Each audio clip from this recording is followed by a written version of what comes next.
Police wants you to know that if I say stuff, it's because it's part of the court case, and nobody can sue because if they include somebody on this or if they talk about somebody, that person is involved, and you don't want it on the news, so I can say it on here. Not a big dork, because that's how I feel.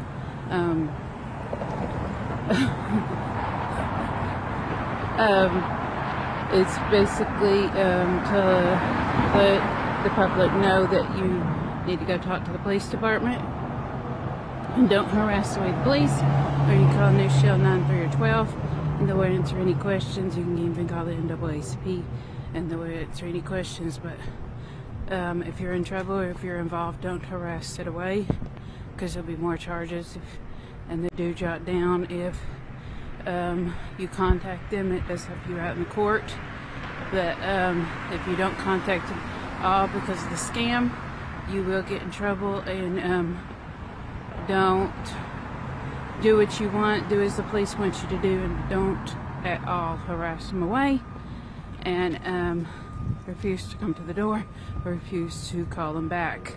A lot of places have done that, and if they say do something or you get a court order, it is not do as you want. We protest it, you will get in trouble, and in this case the charges are extremely severe.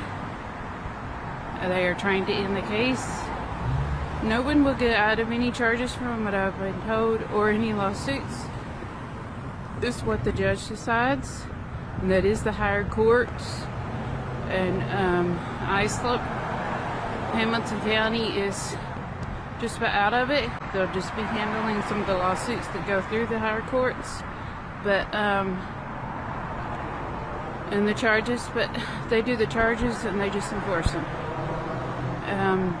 You can't get out of anything. So if they contact you, call them back, or answer their phone calls and answer the door when they come to the door.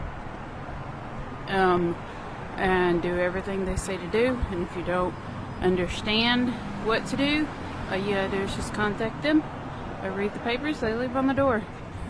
Leave at the door, you get in the mail. And listen to the phone conversations and do what they say. If they say bend over backwards and call it in your hands, then that's what you're supposed to do. They say climb this flagpole right here. You climb that flagpole. Yeah, you do anything they say do at this point, and you should have all along. But as time goes on, because the severity of the case, all of Miller Park lost in this case. Last night they lost. They did some things that they did and allowed some things that they allowed to happen for a reason. There's a purpose for everything. And in this case, because of the case, even the courts, Hamilton County courts and other courts, want it to happen because they basically have to allow it to happen because the higher courts say allow it to happen. I don't understand that, but it's kind of you do what you're told, whether you want to do it or not. Just like a lot of things that even Homeland Security has done and made me do, they didn't want to do, but they had to do it just because they were told to do it. And just don't harass them away. Do what you're told. They're trying to end the case. Alrighty, bye.